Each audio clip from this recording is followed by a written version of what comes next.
The endorsements keep rolling in as the four Republican presidential contenders try to build support ahead of crucial primaries next week. This morning, Donald Trump won the support of former GOP rival Dr. Ben Carson.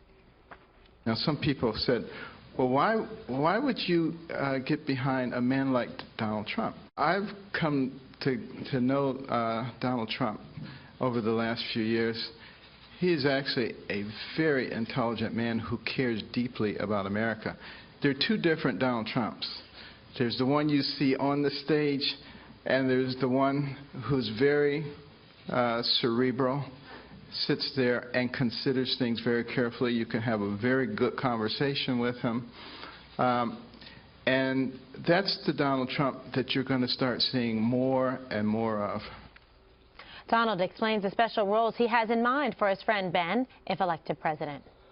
He was telling me things about education, and it was so right on, and it was so good, and it's such an important element for our country. And I said, Ben, congratulations. You just have to get involved with us with education. And he's going to get very much involved in health care, where he's an expert. It's such an honor to have Ben. He's a friend. He's become a friend, and I really appreciate the endorsement, Ben. Thank you. Meanwhile, Ted Cruz also scored an endorsement today from the National Review. Quote, Cruz is a talented and committed conservative. He is also Republicans' best chance for keeping their presidential nomination from going to someone with low character and worse principles. We support Ted Cruz for president. All right, so let's talk about surprises, shall we? Sorpresas.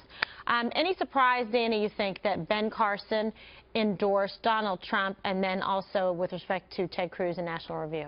A little bit. There's always like that moment when finally, it used to be the newspaper's endorsement carried a lot of weight, and so you would want to see, when growing up in Denver, who did the Rocky Mountain News choose and who did the Denver Post choose? They were usually the opposite sides, but that was always an important thing. This time is more important, I think. Like earlier in the week, Ted Cruz got the endorsement of Carly Fiorina, a former presidential candidate. 2 weeks ago, so it was Chris Christie decided to go with Trump, and now Ben Carson. So in a way, it's a little bit of a surprise, but I thought that Ben Carson gave a really nice speech there. And again, remember, I'm for adding, not subtracting when it comes to endorsements. I also think that regardless of who wins the nomination on the Republican side, or even if the Democrats were to win the presidency, I think Dr. Ben Carson's contribution to either education or health care or the moral character and moral fiber of the country is going to be very important. And he actually, when he did his concession speech, well, in saying that he was withdrawing when he was at CPAC last week, he talked about how his organization is going to continue to be a voice for those issues.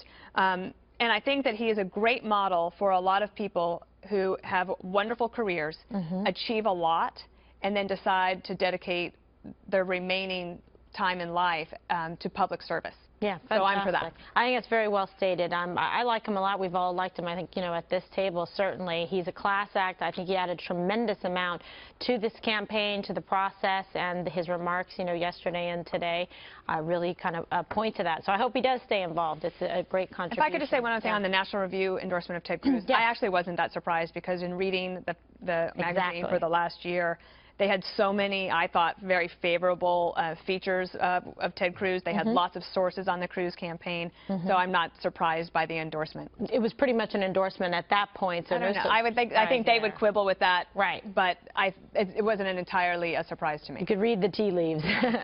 Last week I said that I thought that Ben was going to endorse Donald Trump, and indeed he has. Eric, what do you make of the endorsement, and how helpful is it? I think it's very helpful. For a couple of reasons. Number one, the evangelicals, Ted Cruz wants to own that vote. Donald Trump has done very well with evangelicals, and I think this will only help solidify that going forward. That was important. But also, so Donald Trump said he had a long discussion with Ben Carson yesterday. Then there was a debate, and there was a different Donald Trump on the debate stage last night. It was a little bit more, it wasn't as firebrandish. It was a little bit more thoughtful, a little bit quieter. A lot of people would say it was his best performance in a long time. And maybe Dr. Carson is giving him a little bit of that, the lesson on tone, which would be a great thing for him as well. And I noticed when Donald Trump had his 9 a.m. press conference announcing that Carson's going to be his an endorsement from Carson was going to happen.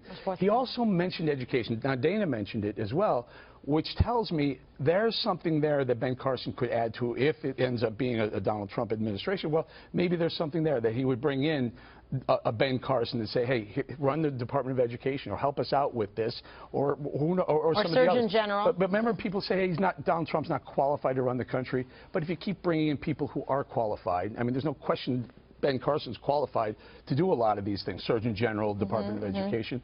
That's how you do it. That's how you get it done if you don't have the political. Well, it's kind of a business approach of like best practices, getting the people that are the experts are very qualified in their fields. Interesting. And on the NRO? Yeah. No surprise either. They want anyone but Trump, and they see the only path to anyone but Trump is through Ted Cruz. And you've said that the only other path is through Ted Cruz in terms of the math and the numbers, down to 2 people. All right, Greg, what do you make of these 2 endorsements? Well, I've always been a big fan of Carson, but I keep wondering what kind of delicious candy did Donald Trump offer Ben to get him into the Trump van?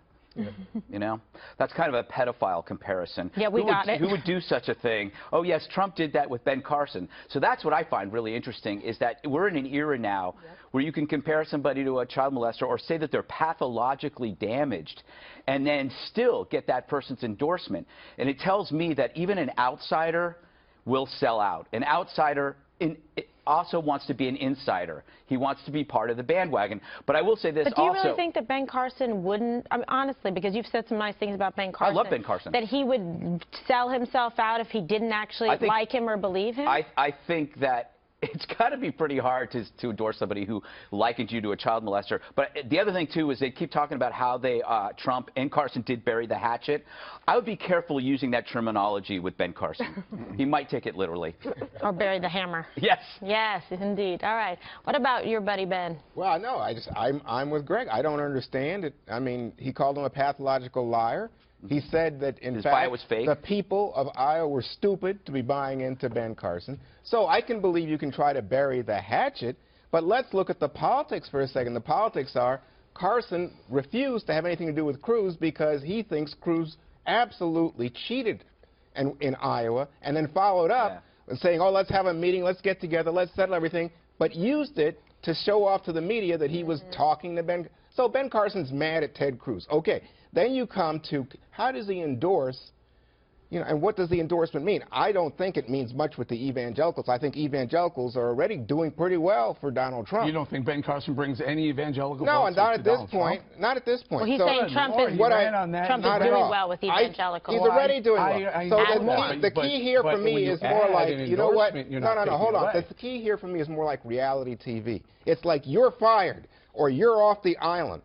Both Christie and now Ben Carson seems smaller and removed from me, as opposed to Carson, who previously said, you know what, I'm going to do something to bring evangelicals, the religious community, into the political process going forward, run his own game. Now it's simply that he's in Trump's wake, and I think Greg's onto it. He wanted to get on the bandwagon while the bandwagon was still rolling. Christie, it's like you said it before, Christie needed a job. And I think Ben looks at this as Dr. Carson. Sure. Looks at this as an opportunity, as a lot of people do. When they see something that's happening, that's a phenomenon, you go like, should I get on this or should I stay off it? But they're getting on the ones that they feel are going to end up inevitably the best chance of becoming. That's my point. Staying relevant. That's my point. Let me ask you a matter of integrity and principle, conservative principle. How do you get on the bandwagon if you're a Republican conservative with somebody who alienates from the GOP's traditional stance on international trade?